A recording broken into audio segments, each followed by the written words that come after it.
తెలంగాణ శాసన మండలి సమావేశంలో గందరగోళం నెలకొంది. కాళేశ్వరం నివేదికపై సిబిఐ విచారణకు వ్యతిరేకంగా బీఆర్ఎస్ సభ్యులు నిరసన తెలిపారు. చైర్మన్ పోడియంను చుట్టుముట్టారు. ఘోష్ కమిషన్ రిపోర్టు ప్రతులను బీఆర్ఎస్ ఎమ్మెల్సీలు చించివేశారు. ఘోష్ కమిషన్ బోటకం అంటూ నినాదాలు చేశారు. బీఆర్ఎస్ సభ్యుల జై తెలంగాణ నినాదాలతో మండలి దద్దరిల్లింది. రాహుల్కు సిబిఐ వద్దు, రేవంత్కు సిబిఐ ముద్దు అంటూ నినాదాలు చేశారు. బీఆర్ఎస్ సభ్యుల ఆందోళన మధ్య పలు బిల్లులకు శాసన మండలి ఆమోదం తెలిపింది. బీఆర్ఎస్ నేతల ఆరోపణపై మంత్రి పొన్నం ఆగ్రహం వ్యక్తం చేశారు. కాళేశ్వరం నివేదికపై చర్చ లేకుండానే మండలి వాయిదా పడింది. పార్టీ వ్యతిరేకంగా ఉంది కాబట్టి ఇవాళ రిజర్వేషన్ల అంశం ఇక్కడ దానికి సంబంధించి పంచాయత్ రాజ్ మున్సిపల్ అడ్మినిస్ట్రేషన్ కోట ఎత్తేస్తుంటే ఇవాళ టీఆర్ఎస్ కావాల్సుకొని సిబిఐ పేరు మీద కార్యక్రమం చేస్తా ఉంది. ఏందా ఆరోపణలు ఎదుర్కొంటే విచారణకి ప్రజాస్వామ్యంలో విచారణకు ఎదుర్కొని నిర్దోషిగా నిలబడాలి. విచారణ ఖర్చులోనే ఈ విధంగా ధర్నాలు చేస్తే విచారణ ఎదుర్కోవాల్సినటువంటి వాళ్ళు ఈ విధంగా ప్రొటెస్ట్ చేస్తే ఇవాళ తెలంగాణ మొత్తం సమాజం గమనిస్తా ఉంది. బీఆర్ఎస్ పార్టీ బీసీల పట్ల ఉన్న వైఖరి, బీసీల పట్ల ఉన్నటువంటి ప్రేమ ఏ విధంగా కనబడుతుందో చూస్తా ఉన్నాం. డెఫినెట్లీగా ఇది ప్రజలు గమనించాలి. తెలంగాణ ప్రజలంతా గమనిస్తారు. బీఆర్ఎస్ వైఖరి ఏ విధంగా అయితే బీసీలకు సంబంధించి రిజర్వేషన్లు అడ్డుకోవడానికి చేస్తా ఉన్నారు. బీసీలకు సంబంధించి ఈరోజు జరుగుతున్నటువంటి పరిణామాల్లో తెలంగాణ ప్రభుత్వం ముఖ్యమంత్రి గారి నాయకత్వంలో అన్ని రకాల అంశాలు తీసుకొని పోతుంటే ఎందుకు జరుగుతోందని అడుగుతాను. ఏమైంది కనీసం సిబిఐ విచారణకు ఎందుకు వ్యతిరేకిస్తా ఉన్నారు? సిబిఐ విచారణకు ఎందుకు వ్యతిరేకిస్తా ఉన్నారు? సిబిఐ విచారణకు ఎందుకు వ్యతిరేకిస్తా ఉన్నారో అడుగుతా ఉన్నా. ఇవాళ ముందు 42% కానీ 42% కానీ ఏంటి 42% పేరు మీద అడ్డుకోకుండా జరుగుతోంది.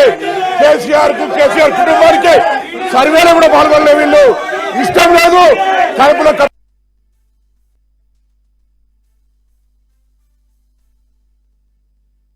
పుత్రుల విషయంలో కూడా ఇదే పరిస్థితి. అధ్యక్ష ఇవాళ గీత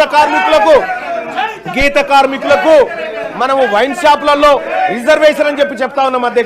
అధ్యక్ష ప్రైవేట్ యూనివర్సిటీలు పెట్టకాడ మా గీత కార్మిక మా గౌడ సోదరులకు అవకాశాలు కల్పించండి. ప్రైవేట్ కాంట్రాక్ట్ల దగ్గర అధ్యక్ష 42% రిజర్వేషన్ కాంట్రాక్ట్లు ఇచ్చే కాడ ఈ బీసీలకు ఇవ్వంగా ఏ చట్టం అడ్డుకునే పరిస్థితి లేదు. అధ్యక్ష మీరు వాళ్ళని పైకి తీసుకురావడానికి మీ కళ్ళ ముందు అనేకమైనటువంటి అంశాలు ఉన్నప్పటికీ కూడా ఇది చేయకుండా ఇవాళ కాంగ్రెస్ పార్టీ కేవలం 42% బీసీ రిజర్వేషన్ పేరుతోనే మమ్మల్ని తిప్పడం ద్వారా లాభం ఏముండదు. అధ్యక్ష మీరు చేయాల్సిన ప్రయత్నం చేస్తూనే ఇచ్చిన హామీలను నెరవేర్చాల్సినటువంటి అవసరం ఉంది. అధ్యక్ష మత్స్యకారుల హక్కులకు సంబంధించి మత్స్య సామాజిక వర్గాల మధ్య పెండింగ్ లో ఉన్న సమస్యలు పరిష్కరించేందుకు త్వరితగతిన ప్రయత్నం చేస్తామన్నారు. అధ్యక్ష అదెటుపోయిందో అయితే గొర్రెల స్కీమ్ ను కాంగ్రెస్ పార్టీ ప్రభుత్వం ఏర్పడ్డ తర్వాత 100 రోజుల్లోనే 2వ విడత గొర్రెలు పంపిణీ చేస్తామన్నారు. అధ్యక్ష 2వ విడత గొర్రెల పంపిణీ కార్యక్రమం ఎటుపోయిందో గానీ ఇక్కడ మొదటి విడత గొర్రెల పంపిణీ కార్యక్రమంలో దోషులైనటువంటి వాళ్ళని ఇవాళ ప్రజాక్షేత్రంలో దోషులుగా నిలబెట్టలేకపోయింది. ఈ విషయంలో కాంగ్రెస్ పార్టీ కొంత ఇబ్బందికరమైనటువంటి పరిస్థితుల్ని సృష్టిస్తా ఉంది. అధ్యక్ష ఇక అలాగే రెవెల్యూ ఫామ్ హౌస్ లో కీలక భేటీ ముగిసింది. కేసీఆర్తో బీఆర్ఎస్ కీలక నేతలు జగదీశ్వర్ రెడ్డి, పల్లా రాజేశ్వర్ రెడ్డి సమావేశమయ్యారు. కాళేశ్వరం అంశాన్ని సిబిఐకి అప్పగిస్తామన్న ప్రభుత్వ ప్రకటనపై చర్చించినట్లుగా సమాచారం.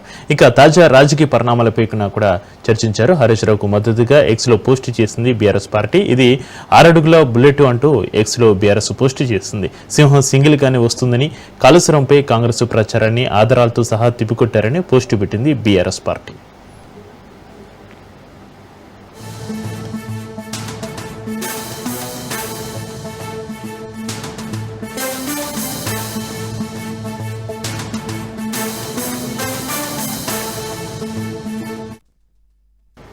మిస్టర్ రాహుల్ గాంధీ తెలంగాణలో ముఖ్యమంత్రి రేవంత్ రెడ్డి ఏం చేస్తున్నాడో మీకు కనిపిస్తుందా అంటూ బీఆర్ఎస్ వర్కింగ్ ప్రెసిడెంట్ కేటీఆర్ ప్రశ్నించారు. బీజేపీ జేబు సంస్థ సిబిఐని గతంలో రాహుల్ గాంధీ అన్నారని, కానీ నేడు తెలంగాణలో సీఎం రేవంత్ రెడ్డి కాళేశ్వరం కేసును సిబిఐకి అప్పగిస్తున్నారని ఆశ్చర్యం వ్యక్తం చేశారు. తమపై ఎన్ని కుట్రలు పడినా తాము చట్టపరంగా రాజకీయంగా పోరాడతామని కేటీఆర్ ట్వీట్ చేశారు. న్యాయ వ్యవస్థ ప్రజలపై తమకు నమ్మకం ఉందని కేటీఆర్ పేర్కొన్నారు.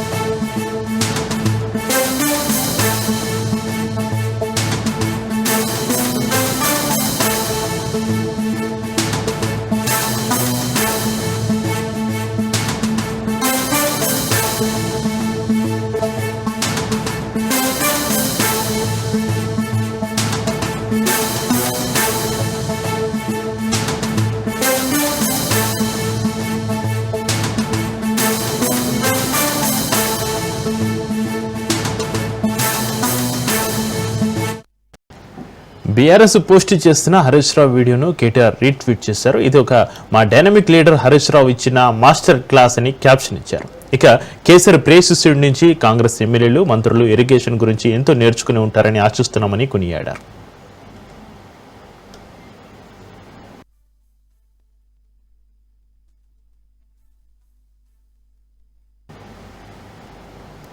కాళేశ్వరం ప్రపంచంలోనే అతిపెద్ద లిఫ్ట్ ఇరిగేషన్ అని కాంగ్రెస్ బీజేపీ కూడా పలుకుని బీఆర్ఎస్ పై కేసులు పెడుతున్నారని విమర్శించారు మాజీ మంత్రి ప్రశాంత్ రెడ్డి.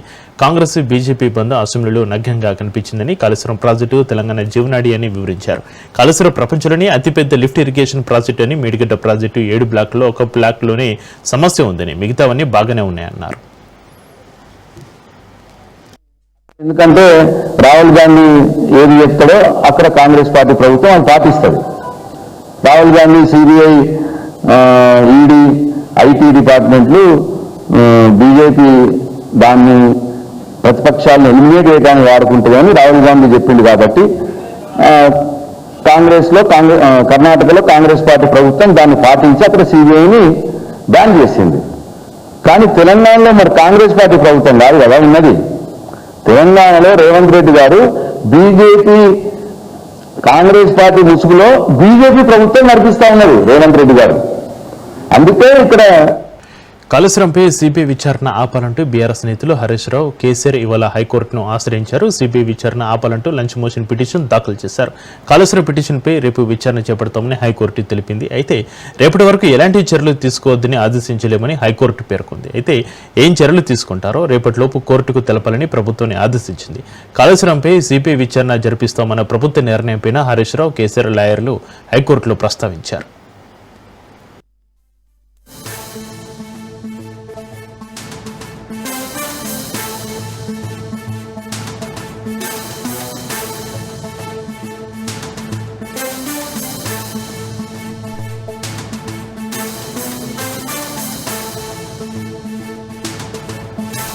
కాళేశ్వరం ప్రాజెక్టుపై సిబిఐ విచారణ వెనుక పెద్ద కుట్ర దాగి ఉందని ఆ పార్టీ ప్రధాన కార్యదర్శి ఆర్ఎస్ ప్రవీణ్ కుమార్ అన్నారు. సిబిఐ విచారణ తెలంగాణకు వచ్చే 100 ఏళ్లు నష్టం చేసే కుట్ర అని విమర్శించారు. మేడిగడ్డ బ్యారేజీ పిల్లర్లు కుంగిన తర్వాత రేవంత్ రెడ్డి, కిషన్ రెడ్డి, బండి సంజయ్ విషం చిమ్మారని ఆరోపించారు. కిషన్ రెడ్డి లేఖతో ఎన్డీఏసీ వచ్చిందన్నారు. కాళేశ్వరం ప్రాజెక్టును కట్టకుండా కేసులు వేసిన చంద్రబాబు కుట్ర సిబిఐ విచారణ వెనుక ఉందని మండిపడ్డారు. 94,000 కోట్ల విలువైన ప్రాజెక్ట్ అయితే దీన్ని 1,00,000 కోట్ల కుంభకోణంగా చిత్రీకరించి అవసరం అనుకుంటే దాన్ని ఖతం చేయాలని చెప్పేసి ఆనాడు పబ్లిక్ గా వీళ్ళు మీటింగులు పెట్టిండ్రు. పబ్లిక్ గా చెప్పిండ్రు. కాళేశ్వరం ప్రాజెక్టు నిర్మాణం జరుగుతున్న సమయంలోనే ఆంధ్రప్రదేశ్ లో ఇప్పుడు ముఖ్యమంత్రిగా ఉన్న నారా చంద్రబాబు నాయుడు గారు ఈ ప్రాజెక్టు వద్దు అని చెప్పి దాన్ని వ్యతిరేకించిన వ్యక్తి ఈరోజు ఆంధ్రప్రదేశ్ లో మరి ముఖ్యమంత్రిగా ఉన్నాడు. 2023లో అక్టోబర్ 21 నాడు కాళేశ్వరం ప్రాజెక్టులో మేడిగడ్డ బ్యారేజీలో బ్లాక్ నెంబర్ 7లో పెద్ద పేలుళ్ల శబ్దం వినిపించింది. దీని వెనక ఎవరో అగంతకులు ఉన్నారు అని ఆనాడు అసిస్టెంట్ ఎగ్జిక్యూటివ్ ఇంజనీర్ రవికాంత్ గారు పోలీస్ స్టేషన్లో కంప్లైంట్ ఇచ్చిండ్రు. అది జరిగిన వెంటనే గంగాపురం కిషన్ రెడ్డి సెంట్రల్ వాటర్ కమిషన్కు ఒక లెటర్ రాస్తాడు. ఇది ఘోర విపత్తు, స్వతంత్ర భారతదేశంలో ఇప్పుడు జరగలేదు.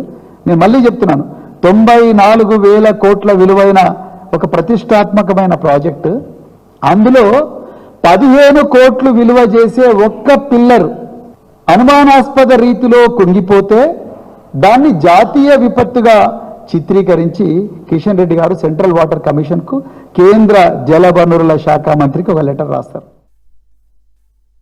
94,000 కోట్ల రూపాయల ఖర్చుతో ఎంతో గొప్పగా ప్రతిష్టాత్మకంగా కట్టిన కాళేశ్వరం ప్రాజెక్టును, ప్రపంచంలోనే రికార్డు సృష్టించిన కాళేశ్వరం ప్రాజెక్టును ఒక కుంభకోణంగా చూపించి తప్పుడు ఆధారాలతో మరి ప్రజలందరూ కూడా గాఢ నిద్రలో ఉన్నప్పుడు రాత్రి 2 గంటలకు 83 క్రిమినల్ కేసులున్న ఒక ముఖ్యమంత్రి దేశంలోనే.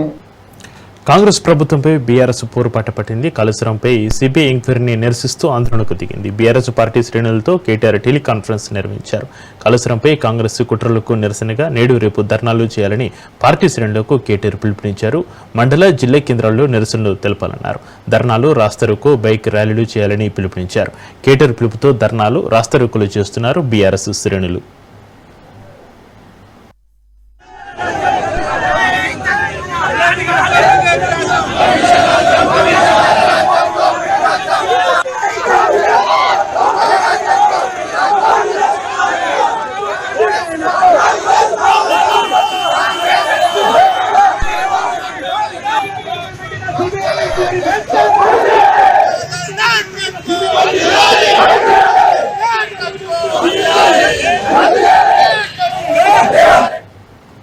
కాళేశ్వరం ప్రాజెక్టులో అవినీతి జరిగిందన్న నెపంతో సిబిఐ విచారణకు ఆదేశిస్తూ రేవంత్ సర్కార్ తీసుకున్న నిర్ణయం తెలంగాణ రాజకీయాల్లో పెద్ద దుమారం రేపింది.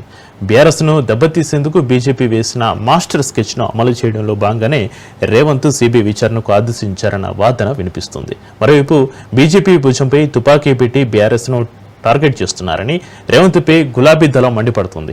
సిబిఐ, ఈడీ సంస్థలను మోడీ రిమోట్తో ఆపరేట్ చేస్తూ ప్రతిపక్షాలపై ప్రతీకారం తీర్చుకుంటుందని కాంగ్రెస్ అగ్రనేత రాహుల్ గాంధీ గగ్గోలు పెడుతుంటే, తెలంగాణలో కాంగ్రెస్ సీఎం రేవంత్ రెడ్డికి మాత్రం సిబిఐ గొప్పగా కనిపించడం వెనుక ఆంతర్యం ఏమిటనే అనుమానాలు మొదలయ్యాయి. ఇప్పటికే క్రోనీ క్యాపిటలిస్టుగా ముద్రపడ్డ ఆదరణతో అంటకాగరన్న కారణంతో రేవంత్ రెడ్డిపై అసంతృప్తితో ఉన్న కాంగ్రెస్ అధిష్టానం కాళేశ్వరంపై సిబిఐ విచారణకు ఆదేశించడాన్ని సమర్థిస్తుందా, ఇది పార్టీ లైన్ దాటినట్లు కాదా అంటూ బీఆర్ఎస్ నేతలు విరుచుకుపడుతున్నారు. ఇప్పటికే బీఆర్ఎస్ ఎమ్మెల్యేల ఫిర్యాదు వివాదంపై నోరు మెదపలేక డిఫెన్స్ లో పడ్డ కాంగ్రెస్ హైకమాండ్ సిబిఐ విచారణను సమర్థిస్తే వారి డొల్లతనం బయటపడుతుందనే విమర్శలు వెలువెత్తుతున్నాయి.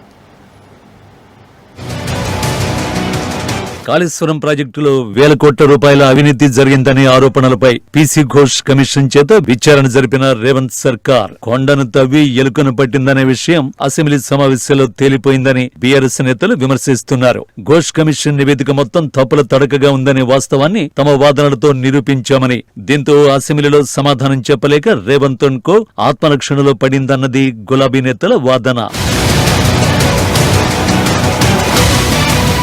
కాళేశ్వరం ప్రాజెక్టులో అవినీతి ఎక్కడ జరిగిందో నిరూపించే ఆధారాల్ని ఘోష్ కమిషన్ సేకరించలేకపోవడంతో రేవంత్ ప్రభుత్వం మసిపూసి మారేడుకాయ చేయాలనుకుంటోందని మాజీ మంత్రి హరీష్ రావు ఎదురుదాడికి దిగడంతో అధికార పక్షం సరైన సమాధానం చెప్పలేకపోయింది. పీసీ ఘోష్ కమిషన్ అసెంబ్లీలో చర్చకు పెడితే బ్రహ్మాండం బద్దలవుతుందని, బీఆర్ఎస్ బదనామవుతుందని తెగ బిల్డప్ ఇచ్చిన రేవంత్ సర్కార్ ను హరీష్ రావు సింగిల్ గా హ్యాండిల్ చేసి చుక్కలు చూపించారు. ఘోష్ కమిషన్ ప్రస్తావించిన ప్రతి పాయింట్ కు వివరణనిస్తూ కాళేశ్వరం ప్రాజెక్టులో అసలు అవినీతి జరగలేదని హరీష్ రావు నిరూపించే ప్రయత్నం చేయడంతో ఆయనను కట్టడి చేయలేక రేవంత్ మంత్రివర్గ సహచరులు చాలా ప్రయత్నం చేశారు. కాళేశ్వరం అంటే ఏంది అధ్యక్ష? 3 బ్యారేజీలు, 225 గేట్లు, 228 పియర్లు, 15 రిజర్వాయర్లు, 19 సబ్స్టేషన్లు, 21 పంప్ హౌజులు, 203 కిలోమీటర్ల టనలు, 1531 కిలోమీటర్ల గ్రావిటీ కెనాలు, 98 కిలోమీటర్ల ప్రెషర్ మెయిన్, 141 టీఎంసీల స్టోరేజ్ కెపాసిటీ, 530 మీటర్ల ఎత్తుకు లిఫ్ట్, 240 టీఎంసీల నీటి వినియోగం. వీటన్నిట్లో అధ్యక్ష 1531 కిలోమీటర్ల గ్రావిటీ కెనాల్ పర్ఫెక్ట్ ఉంది, 203 కిలోమీటర్ల టనల్ పర్ఫెక్ట్ ఉంది, 21 పంప్ హౌజులు పర్ఫెక్ట్ ఉన్నాయి, 19 సబ్స్టేషన్లు పర్ఫెక్ట్ ఉన్నాయి, 15 రిజర్వాయర్లు పర్ఫెక్ట్ ఉన్నాయి, 3 బ్యారేజీల్లో అన్నారం సుందిల్లా పర్ఫెక్ట్ ఉంది, మేడిగడ్డ బ్యారేజీలో 85 పియర్స్ లో 3, 4 పిల్లర్లు కుంగినాయి. Offence is best way of defence అన్న నానుడికి తగ్గట్టు కాళేశ్వరం ప్రాజెక్టులో 1,00,000 కోట్ల రూపాయల అవినీతి జరిగిందనే వాదనని అసెంబ్లీలోనూ వినిపిస్తూ రేవంత్ సర్కారు వితండవాదం చేసిందన్నది గులాబీ నేతల వాదన. పీసీ ఘోష్ కమిషన్ నివేదికతో తాము అనుకున్న లక్ష్యం నెరవేరేలా లేదని గ్రహించిన రేవంత్ రెడ్డి కారు, కేసీఆర్ ఇమేజ్ ని డ్యామేజ్ చేయడానికి కొత్త ఎత్తుగడ వేశారు. అర్ధరాత్రి దాటే వరకు అసెంబ్లీలో కాళేశ్వరం పంచాయతీ ఓ కొలిక్కి రాకపోవడంతో పాటు బీఆర్ఎస్ ఎమ్మెల్యేలను కట్టడి చేయడం కష్టసాధ్యమని తేలిపోవడంతో చివరకు ఈ వ్యవహారాన్ని సిబిఐ విచారణకు అప్పగిస్తున్నట్లు రేవంత్ ప్రకటించారు. ఈ కేసు దర్యాప్తును సెంట్రల్ బ్యూరో ఆఫ్ ఇన్వెస్టిగేషన్ కు అప్పగించడానికి సభ నిర్ణయం తీసుకుంటున్నది తమ అనుమతితో అధ్యక్ష. రేవంత్ ఏ వ్యూహంతో ఈ ప్రకటన చేశారో కానీ ఇది కాంగ్రెస్ పార్టీకి సెల్ఫ్ గోల్ గా మారిందన్న వాదన వినిపిస్తోంది. తెలంగాణకు సీఎం గా ఉన్న రేవంత్ తాను ఒక జాతీయ పార్టీకి చెందిన ముఖ్యమంత్రిని అనే విషయాన్ని మర్చిపోయి ప్రాంతీయ పార్టీ లీడర్ మాదిరిగా సిబిఐ విచారణకు ఆదేశించడం వల్ల ఈ చర్యపై కాంగ్రెస్ అధిష్టానం వివరణ ఇవ్వాల్సిన నిర్బంధం ఏర్పడిందన్నది బీఆర్ఎస్ వాదన. జాతీయ పార్టీగా ఉన్న కాంగ్రెస్ పార్టీకి దేశవ్యాప్తంగా ఒకే అజెండా ఉంటుంది, కానీ ప్రాంతాలను బట్టి వారి అజెండా మారకూడదని గులాబీ దళం నిలదీస్తోంది. కేంద్రంలో మోదీ సర్కారు అధికారంలోకి వచ్చాక సిబిఐ, ఈడీలను రిమోట్ కంట్రోల్ తో ఆపరేట్ చేస్తూ ప్రతిపక్ష నేతల గొంతు నొక్కేస్తున్నారని పదే పదే కాంగ్రెస్ అగ్రనేత రాహుల్ గాంధీ ఆరోపిస్తున్న విషయాన్ని ఈ సందర్భంగా బీఆర్ఎస్ నేతలు గుర్తు చేస్తున్నారు.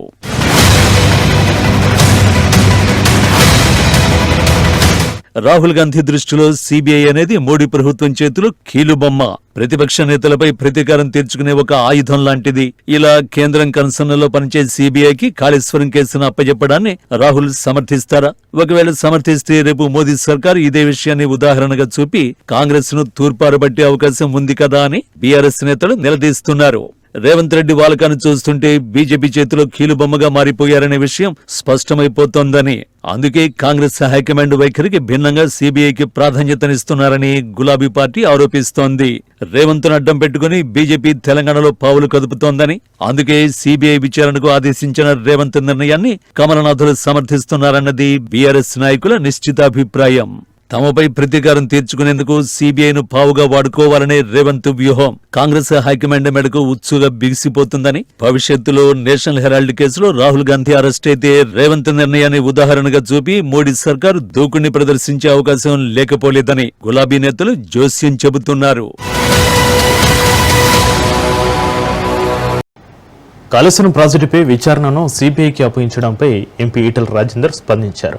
వాళ్ళ రిపోర్టు తప్పుల తడకని తెలుసని, వాళ్ళ రిపోర్టు నిలవదు అనేది వాళ్ళకు అర్థమైంది కాబట్టే డిస్ఓన్ చేసుకోవడానికి ఈ పని చేశారన్నారు. సిబిఐ సంపూర్ణంగా ఎంక్వైరీ చేస్తుందని నమ్మకం ఉందన్నారు. కాళేశ్వరంపై జరిగిన అక్రమాలను బయటపెడుతుందని సంపూర్ణ విశ్వాసం తమకు ఉందన్నారు. సిబిఐ సంపూర్ణంగా ఎంక్వైరీ చేస్తాను, దానికి జరిగిన అక్రమాలను గుర్తిస్తాననే విశ్వాసం మాకు. కాళేశ్వరం ప్రాజెక్టును సిబిఐకి అప్పగించారు. మీ అభిప్రాయం మంచి కాళేశ్వరం ప్రాజెక్టు దేశంలో అతిపెద్ద కుంభకోణమని, ఇప్పటికైనా ప్రభుత్వం ఈ కేసును సిబిఐకి అప్పగించి మంచి పని చేస్తుందని బీజేపీ రాజ్యసభ సభ్యుడు లక్ష్మణ్ అన్నారు. కాళేశ్వరం పేటీఎం అని ప్రధాని మోడీ, కేంద్ర మంత్రి అమిత్ షాలు ఎప్పుడు చెప్పారని గుర్తు చేశారు. దొంగలు పడ్డ 6 నెలలకు కుక్కలు మురిగినట్లుగా రేవంత్ తీరు ఉందని ఎద్దేవా చేశారు. గతంలో 6 నెలల్లోనే అవినీతిని కక్కిస్తామని రేవంత్ ప్రగల్భాలు పలికారని, కానీ 20 నెలలు దాటినా ఒక్కరిపై కూడా చర్యలు తీసుకోలేదని విమర్శించారు. ఇవన్నీ చూస్తుంటే బీఆర్ఎస్తో కాంగ్రెస్ నేతలకు లోపాయికారి ఒప్పందం కుదిరినట్లుగా అనిపిస్తుందని ఆరోపించారు. అవినీతి కుంభకోణం సిబిఐ దర్యాప్తు ద్వారానే వాస్తవాలన్నీ కూడా వెలుగులోకి వస్తాయని, నిజం నిగ్గు తేల్చే సంస్థ సిబిఐది మాత్రమే చెప్పి వారికి నిన్న కనువిప్పయింది. భారతీయ జనతా పార్టీ మొదటి నుంచి కూడా చాలా స్పష్టంగా కేటగిరికల్ గా ఈ కాళేశ్వరం ప్రాజెక్టులో జరిగినటువంటి అవినీతి, బీఆర్ఎస్ ప్రభుత్వము ఏదైతే చేవెళ్ల ఈ యొక్క ప్రాజెక్టును రీడిజైన్ చేసి రాజకీయంగా తెలంగాణ సంపదను దోచుకునేదానికి, కాంట్రాక్టర్లు మీలు జరిగేదానికి దానికి అధికారులు కూడా ఒత్తాసు పలికారని చెప్పి దేశంలోనే అతిపెద్ద కుంభకోణంగా కాళేశ్వరం ప్రాజెక్టు యొక్క రాజ్భవన్లో గవర్నర్ జిష్ణుదేవ్ వర్మను మంత్రులు కలిశారు. మంత్రులు పొన్నం ప్రభాకర్, వాకటి శ్రీహరి, కొండ సురేఖ, ప్రభుత్వ విప్పులు ఆది శ్రీనివాసు, బిర్లా ఐలయ్య, బీసీ ఎమ్మెల్యేలు, అఖిలపక్ష పార్టీల నేతలు గవర్నర్ను కలిశారు. స్థానిక సంస్థలో ఉన్న 50% నిబంధన ఎత్తివేస్తూ బీసీలకు రిజర్వేషన్లు పెంచుతూ శాసనసభలో ప్రవేశపెట్టిన పంచాయతీరాజ్ సవరణ బిల్లు ఏకగ్రీవంగా ఆమోదం పొందిందని, మోడ్ ఆఫ్ హౌస్ పరిగణలోకి తీసుకుని బీసీలకు రిజర్వేషన్ల పెంపు బిల్లును ఆమోదించాలని గవర్నర్ను నేతలు కోరారు.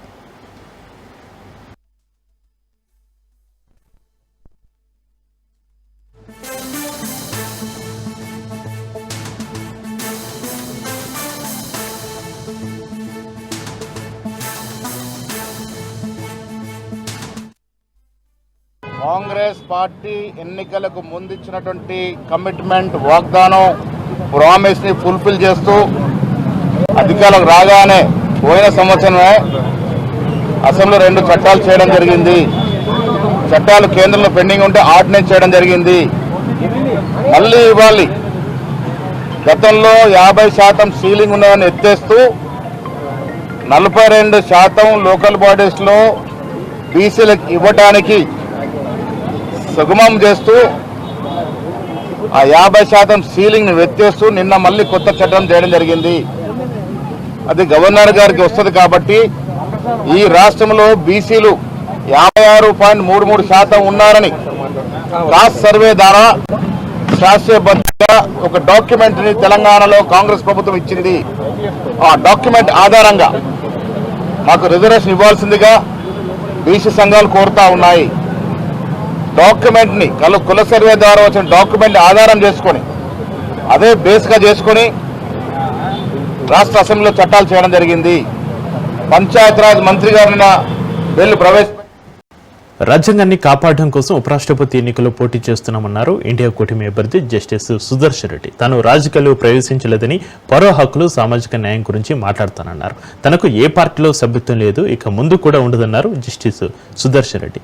ఎన్నికల సంఘం అత్యున్నతమైన రాజ్యాంగ వ్యవస్థ అని ఒక తీర్పు గురించి చర్చను ప్రారంభించారు. ఆ తీర్పు గురించి మాట్లాడితే తాను భయపడతానని అనుకున్నారు. కానీ ఒక తీర్పు గురించి చర్చించే ముందు ఆ తీర్పును చదవాలని, కూటమిలో భాగస్వామ్యం కాకపోయినా కేజ్రీవాల్ మద్దతు ఇస్తున్నట్లుగా గుర్తు చేశారు జస్టిస్ సుదర్శన్ రెడ్డి.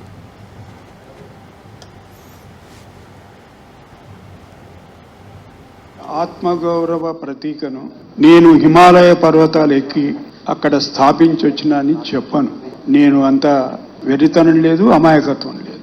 కానీ వారి ప్రతిష్టను, ఆత్మగౌరవాన్ని భంగపరిచే విధంగా ఇప్పటి వరకు నేను ఏ పని చేయలేదు. ఈ విషయం ఆత్మగౌరవ ప్రాతిపదికన ఏర్పడ్డటువంటి తెలుగుదేశం పార్టీ, అన్న ఎన్టీఆర్ గారు స్థాపించిన పార్టీ కదా. తెలుగువారి ఆత్మగౌరవం, దట్ వాజ్ ద స్లోగన్.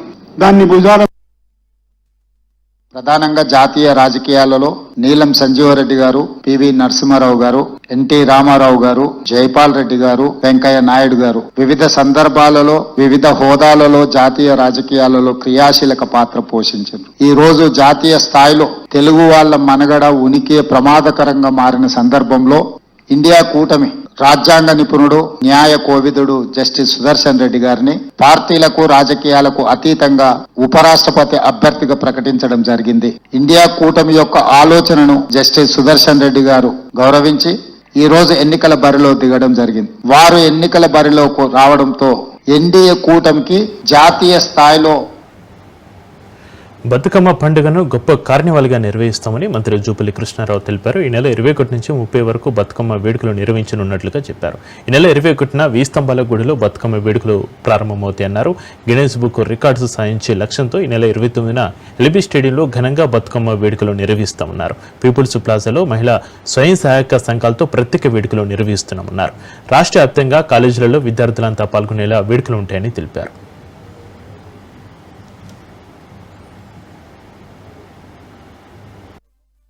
ఈ మధ్యకాలంలో మీరే చూసినారు, మిస్ వరల్డ్ను కూడా, అంటే టూరిజం ప్రమోషన్లో భాగంగానే మన కల్చరు ఉట్టిపడే విధంగా, సంస్కృతి ఉట్టిపడే విధంగా మిస్ వరల్డ్ కార్యక్రమం ద్వారా ప్రపంచానికి చాటి చెప్పడం జరిగింది.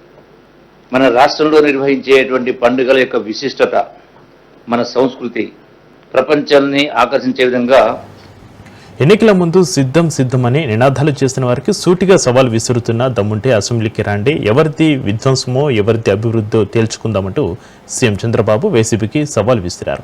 గత 5 ఏళ్ల పాలనపై చర్చకు తాను సిద్ధంగా ఉన్నానని వైసీపీ నేతలు సిద్ధమేనా అని ప్రశ్నించారు. గత ప్రభుత్వ హయాంలో జరిగిన ప్రతి అంశంపైన చర్చకు సిద్ధమని చంద్రబాబు స్పష్టం చేశారు. బాబాయ్ హత్యపై చర్చిద్దాం రండి, పులివెందుల, ఒంటిమిట్ట ఎన్నికల గురించి మాట్లాడుకుందాం, దళిత డ్రైవర్ను హత్య చేసి డోర్ డెలివరీ చేసిన ఘటనపై సమాధానం చెప్పాలి, కోడికత్తి డ్రామా, గులకరాయి డ్రామాలపై కూడా చర్చకు సిద్ధం అంటూ ఛాలెంజ్ చేశారు చంద్రబాబు.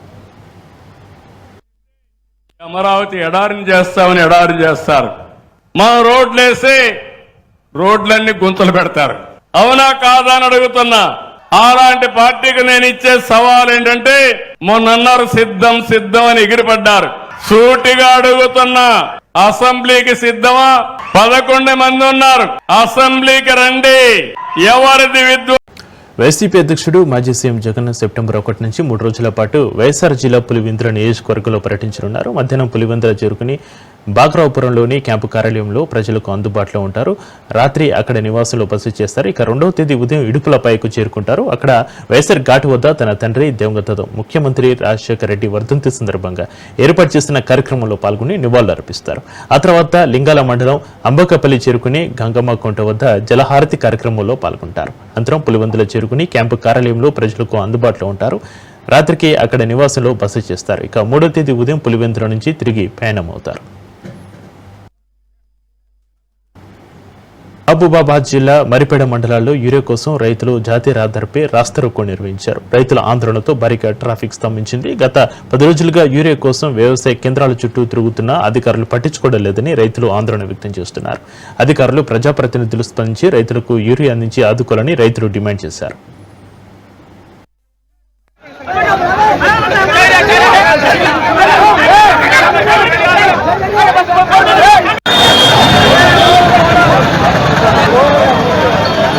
స్థానికతపై తెలంగాణ ప్రభుత్వానికి సుప్రీంకోర్టులో ఊరట లభించింది. స్థానికతపై రాష్ట్ర ప్రభుత్వం ఇచ్చిన జీవో 33 ప్రకారమే రిజర్వేషన్లు వర్తిస్తాయని వెల్లడించింది.